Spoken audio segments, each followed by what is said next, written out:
Shalom, sobat muda, gimana kabarnya? Tentu kita semua merindukan perjumpaan dengan orang-orang terkasih, dengan teman-teman kita, dan juga kerabat-kerabat kita untuk bisa bersekutu kembali di dalam gereja.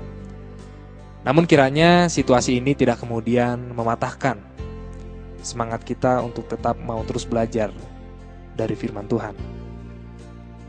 Sobat muda, saat ini kita akan membaca serta merenungkan firman Tuhan yang terambil dari 2 Timotius pasalnya yang keempat ayat yang ke-9 sampai yang ke-18 dengan tema yang menjadi perenungan kita pada saat ini, yaitu membaca buku versus membaca ponsel.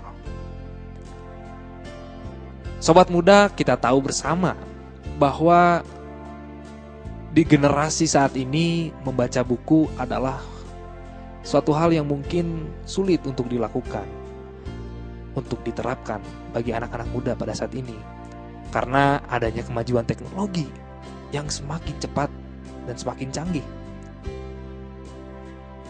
Minat baca di Indonesia menjadi salah satu yang terendah di dunia. UNESCO merilis data bahwa indeks minat baca di Indonesia hanya 0,001. Artinya hanya ada 1 orang dari 1.000 orang yang memiliki minat baca. Tentu hal ini menjadi sebuah keprihatinan dan menjadi sebuah PR bagi kita kaum muda. Rata-rata orang Indonesia membaca buku hanya 3-4 kali per minggu. Itu pun dengan durasi 30-59 menit saja. Jika dihitung, buku yang dapat dibaca sampai tamat hanya 5-9 buku saja per tahun. Sebaliknya, ketika kita menggunakan gawai atau ponsel, kita sebagai masyarakat Indonesia memiliki indeks yang tinggi. Artinya kita paling intens ketika kita menggunakan gawai dan juga ponsel. Dapat dilihat dari data yang disajikan oleh Asosiasi Penyedia Jasa Internet Indonesia, dikatakan bahwa penggunaan internet oleh masyarakat Indonesia adalah 1-3 jam per hari. Lalu, apa kaitannya dengan perenungan kita pada saat ini? Saat ini kita akan belajar dari keteladanan Paulus. Pada perikop yang sudah kita baca sebelumnya, Paulus meminta Timotius. Kita tahu bersama bahwa Timotius adalah anak rohani dari Paulus. Ia memintanya untuk mengunjungi ke penjara. Jadi Timotius diminta oleh Paulus untuk mengunjunginya ke penjara.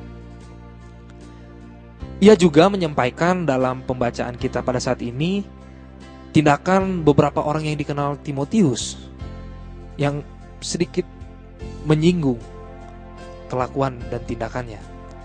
Akan tetapi fokus kita kali ini bukan lagi pada kelakuan orang-orang yang disinggung oleh Paulus, melainkan kita akan tetap berfokus pada keteladanan Paulus.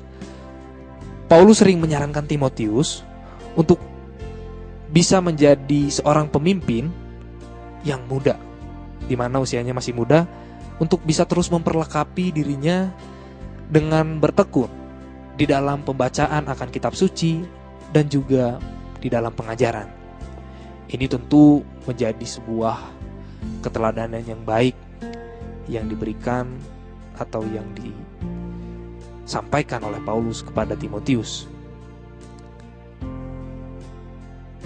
Kita tahu bersama bahwa Timotius terus diperlengkapi oleh Paulus agar Timotius tidak mudah dianggap rendah sebagai seorang pemimpin yang muda. Oleh sebab itu, pengetahuan dan karunia harus terus ia asah di dalam kehidupannya. Paulus sendiri telah mencontohkannya. Jadi apa yang disampaikan oleh Paulus kepada Timotius bukan serta-merta atas suatu hal yang ingin disampaikan saja, tetapi pertama-tama ia telah memberikan contoh terlebih dahulu kepada Timotius. Kita juga bisa melihat bahwa hal yang diminta oleh Paulus kepada Timotius, yaitu Timotius disuruh untuk membawakan barang, yaitu jubah dan juga buku, ketika Timotius disuruh mengunjungi ke penjara. Ini mungkin menjadi berbeda, saudara, bagi para tahanan pada umumnya.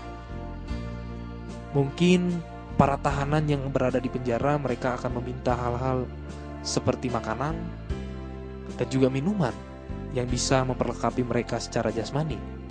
Tapi berbeda, Paulus justru menyuruh Timotius untuk membawakan jubah dan juga bukunya. Buku menjadi sesuatu yang penting bagi Paulus. Ini menjadi sebuah kebutuhan primer di dalam kehidupannya.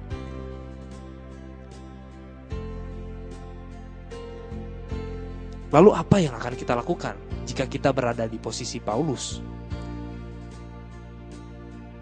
Jika kita berada di posisi Paulus yang pada saat itu di penjara, mungkin kita akan banyak merenung dan meratapi nasib, atau hal yang lebih buruk, kita menjadi stres dan kemudian kita jatuh sakit. Tapi hal itu tidak terjadi pada Paulus. Dinginnya penjara dan gelapnya jeruji tidak mematahkan semangatnya untuk mau terus belajar, untuk mau terus membaca. Tubuh Paulus memang terpenjara, tetapi pikirannya tidak. Dari sini kita boleh belajar bahwa membaca buku adalah sesuatu yang baik bagi diri kita.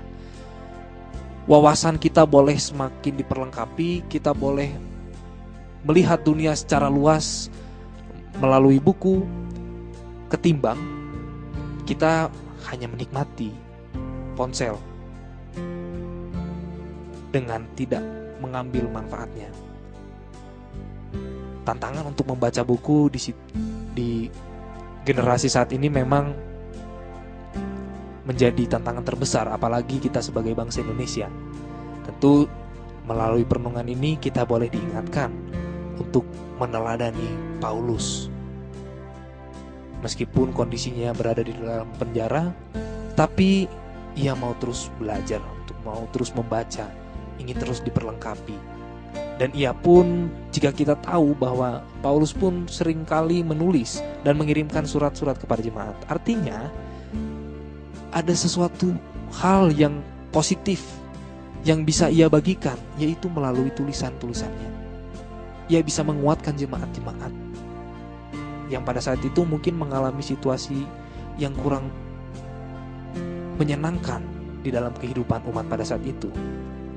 Kita bisa melihat bahwa keteladanan Paulus kiranya bisa menjadi suatu motivasi bagi kita, sobat muda, yang pada saat ini mungkin di rumah aja, dimana mungkin di antara kita ada yang saat ini sedang berada di bangku SMP, SMA, ataupun perkuliahan. Jangan jadikan situasi yang saat ini sedang terjadi kemudian membuat kita bermalas-malasan. Kita tidak mau membaca buku, tetapi kita menghabiskan waktu untuk memainkan gawai atau ponsel kita. Mungkin yang teman-teman yang laki-laki bermain game atau dan lain sebagainya. Mungkin juga teman-teman yang perempuan menonton film atau drama-drama Korea. Tapi marilah kita untuk menarik diri sejenak, mengambil waktu untuk mau membaca buku. Dan salah satu buku yang penting, yaitu buku kehidupan yang bisa mengajarkan kita banyak hal di dalam hidup ini, yaitu Alkitab.